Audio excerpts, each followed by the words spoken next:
Hello guys and welcome back to my channel. It has been a while. Oh, what has it been, like 5 months? I don't even know where to start. Probably the longest time I've had not uploading to my channel. Obviously for good reason. I really wanted to jump on here and do one final cancer update video. Hopefully final cancer update. I do want to do one more video cancer related, but after that I really want to move on in a really big way from the topic. I'll explain a bit more later. I thought I owed it to you guys because I was very open about my whole experience. I've had a lot of lovely people in the comments asking where I am and if I'm okay. I've just needed to take a lot of time out and away from YouTube and all that side of things. Decided to take a major step back and kind of stop uploading and stop making myself feel guilty about the fact that I wasn't uploading. It just wasn't a priority for me, to be honest. Everything else, like my mental health, my physical health, was more of a priority for me. So the last time I spoke to you guys, I was about to begin radiation, and that was in April. And radiation was an absolute walk in the park. It was so easy. If you're someone who's about to go through it, like don't even be scared. It was the highlight of my whole treatment because it was just so easy compared to the rest. And so I had my radiation. I got like a mild sunburn, but it didn't even really hurt. It was just like redness on my chest, but it was honestly very mild. So I did that for every single weekday for 4 weeks, and then I had to wait 3 months after that to get another scan because the radiation in your body can cause inflammation, and that can give you a false positive on your scan for cancer. So you have to wait 3 months for all the inflammation to go down and then get your scan done again. And my scan did come back clear, which was super exciting. I did have a little bit of, we think it's inflammation in my tonsils because I've got troublesome tonsils, so they don't think it's cancer. But again, they couldn't absolutely rule that out. Yeah, they're pretty positive. It was just inflammation.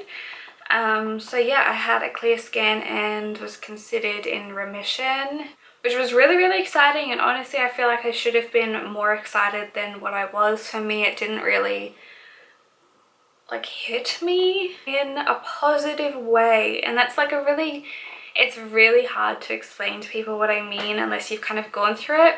A lot of people said to me that after treatment was harder than actually going through the treatment, like mentally. And I was like, no, I'm gonna be so happy when I finish. And where was I wrong? I completely like mentally hit a brick wall. I went into like major survival mode during my treatment, and so I never cried, I never got upset. Even getting diagnosed, I was like, okay, let's go. Like, didn't get upset once.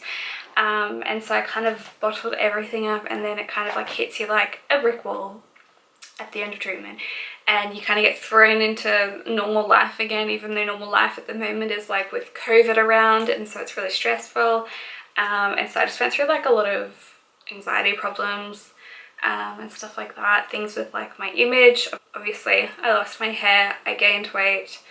I'm still losing the puffiness in my face. Like that is taking so long to go away. This week, by the way, I will link the website below because it's like so real and realistic. It's so good.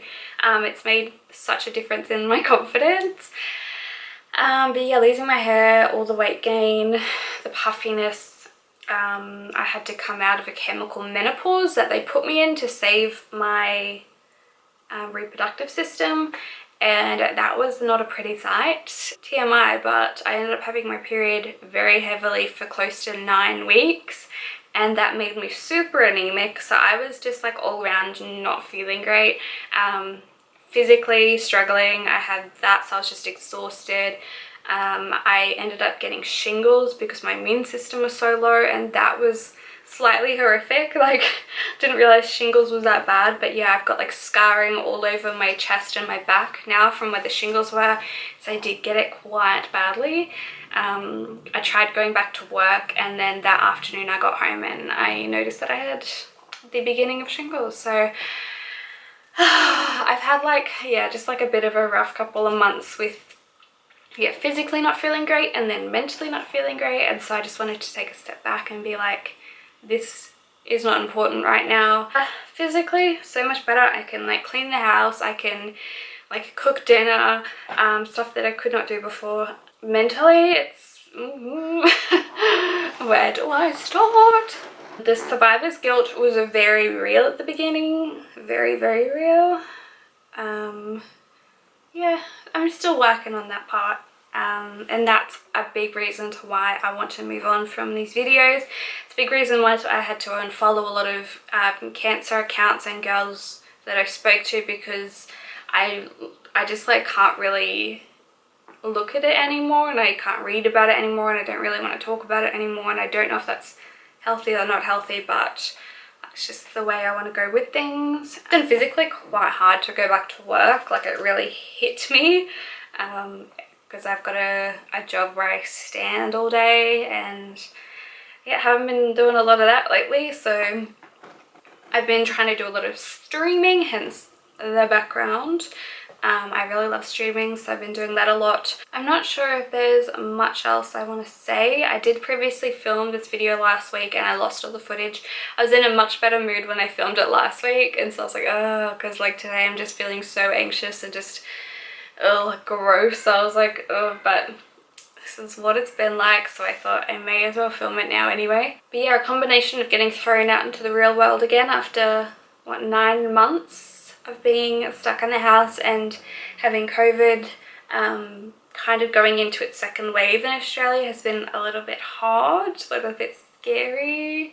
We were doing so well, and so I wasn't too stressed out because there were literally no cases in my state, and now we're going through a second wave and I'm like, I really want to film a video on kind of like the top, I don't know, 10-15 things I wish I knew before I started chemo, and I really want to do that video because this is something that I was looking for when I was starting treatment, and I couldn't really find that. Just little tips that I found to be really helpful for certain circumstances. Yes, I think that'll be my absolute last cancer video possibly. I'm not going to say never, because obviously there is a good chance that I may relapse. But we're gonna say for now this is gonna be the last update, and then the next video will be the last cancer video. I'm rambling. Yes, all in all, I'm just trying to distance myself a little bit from the experience, which I know probably isn't the best move, but it's gonna be a long process.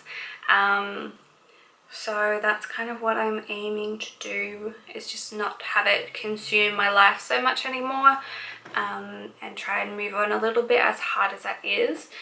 Oh, I wanted to give you like a hair update as well. So I finished my chemo in, I'm gonna say end of February, and it didn't really start to grow back in until March. So I'll show you what it looked like in March, and then I'll show you what it looks like now. I feel like it's growing quite a bit. I've got like a little baby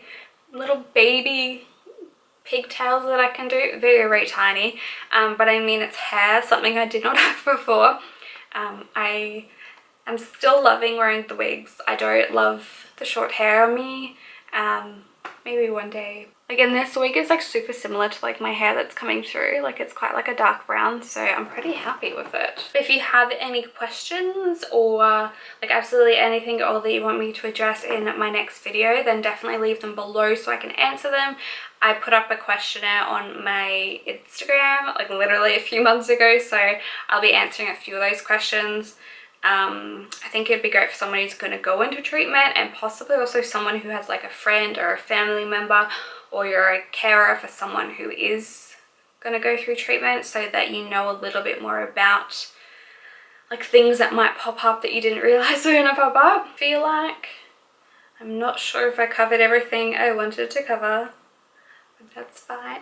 Follow me on Instagram if you want to see more updates and stuff like that, because I will continue to post like hair updates and whatnot on there. I'm always like super active on there, so I will leave all my details below.